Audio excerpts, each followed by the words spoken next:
Hey everybody, we're about to go in the beehive again today, and our primary objective is to check the towels that we're putting in to trap small hive beetles.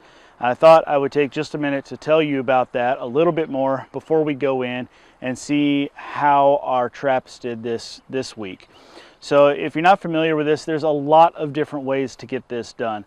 Some people use like unscented dust Swiffer type mats. It doesn't have to be the brand name, but you know what I'm talking about, those little floor cleaners.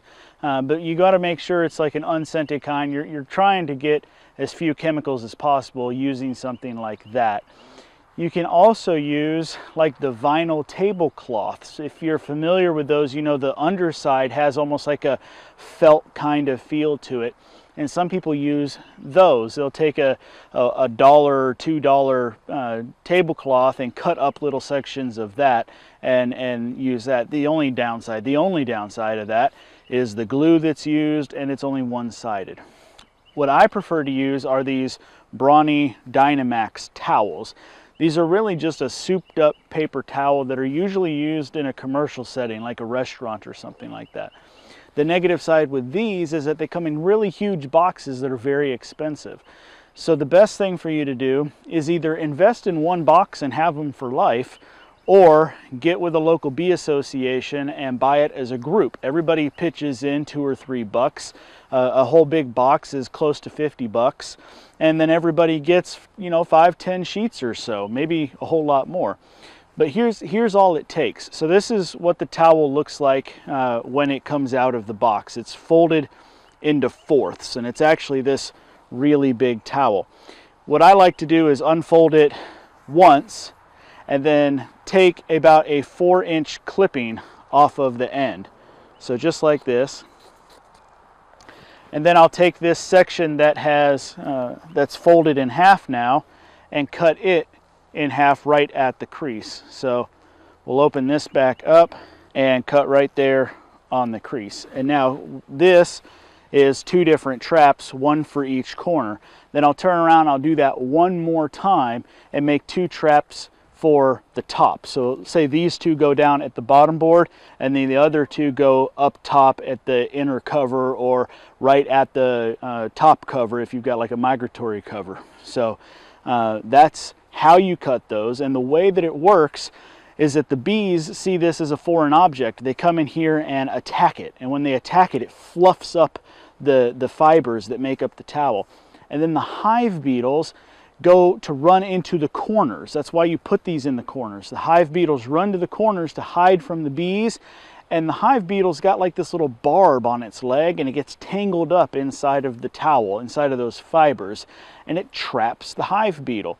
From there, the bees either just let it die, or they might sting it while it's there, and then you come in 3 days to a week later and you replace these until you get it down to a manageable size. Now, the last time we went in here, we had about, we didn't count, but you know, eyeballed about 40 to 50 hive beetles on it.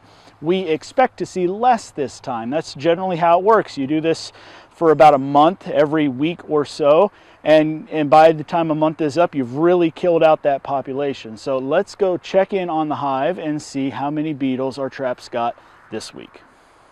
All right, we want to get in and out of this pretty quick today, so we're just going to start setting things aside.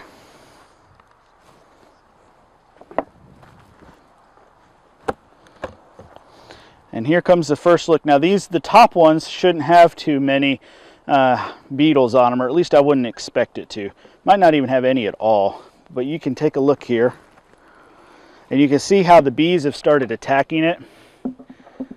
You can see how they've really chewed it up. That's where a beetle would get trapped. So let's take this off. And see, they're still attacking it right as I'm talking to you about it. Let's see. No beetles on this one.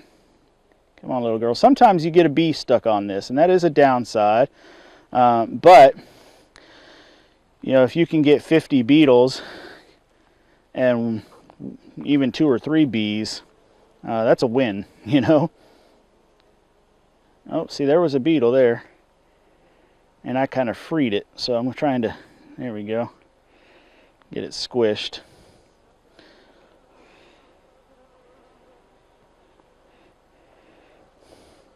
So there you go. That's how they chew it up. Now the ones that are really gonna matter are the ones down at the bottom board. So let's go check that out as quick as we can get down there.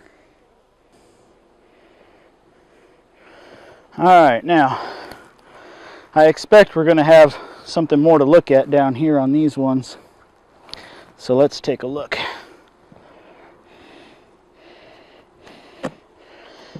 And don't be too surprised, you're probably going to see more bees on these ones too. But remember, we're looking to win the war here.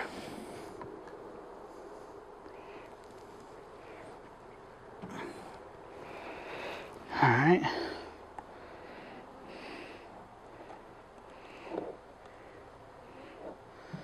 Look at there. So 1, 2, 3, 4, 5.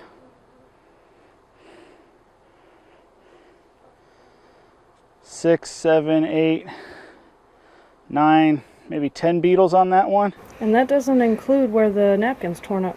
Yeah, wherever it is all folded up in there. Okay. And then on this one,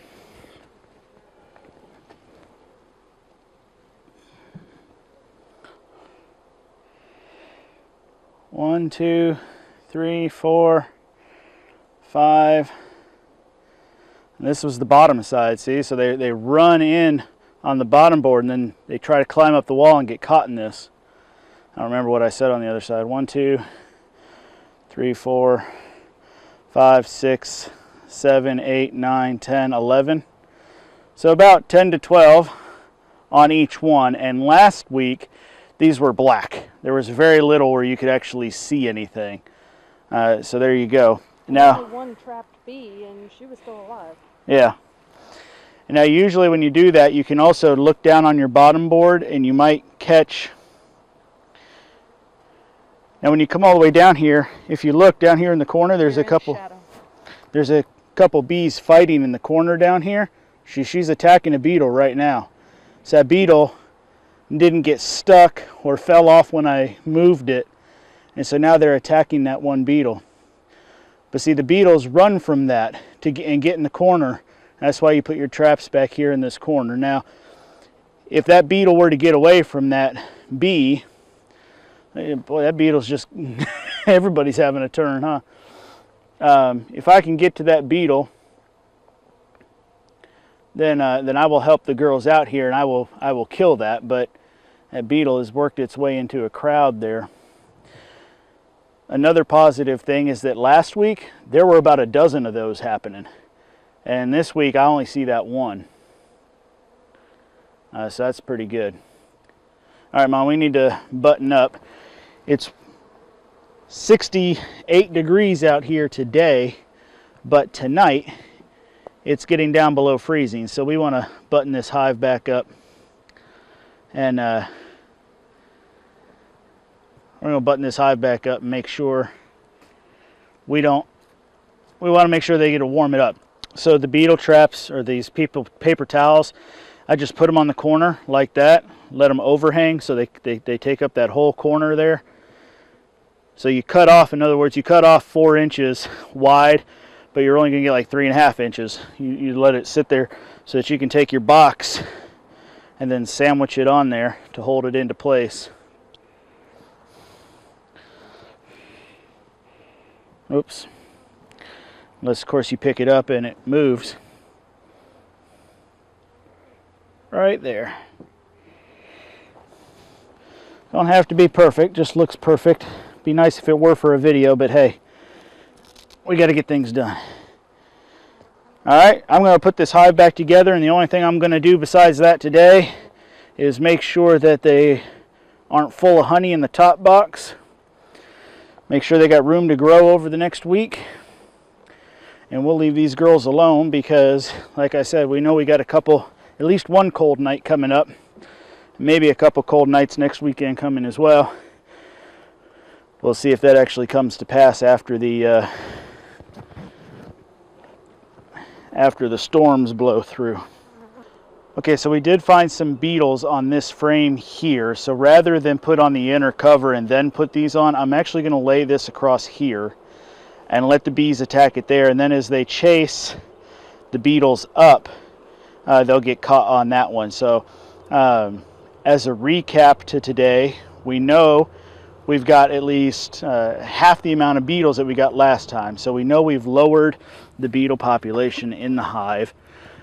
Even though we don't know what the actual count is in the hive, if we trapped less, it's safe to say that there are less beetles in there. You can see that before we were using the migratory cover that's over there, we went back to using our telescoping cover and our inner cover on the hive that we had before. Just makes things easier. So we have honey and some capped honey, but enough room to go ahead and let them leave them alone until next week, but maybe most likely harvesting some honey next week. But we know we've got rain and cold weather coming, so we're not going to take anything out of there today. And we've reset our paper traps to try to catch even more beetles. So we went from 50-ish beetles down to 25-ish beetles. And now we'll see next week if we catch any at all. Thank you all so much for watching. Thanks to our Patreons who make every project possible. Thank you for watching, and we will see you next time. Bye.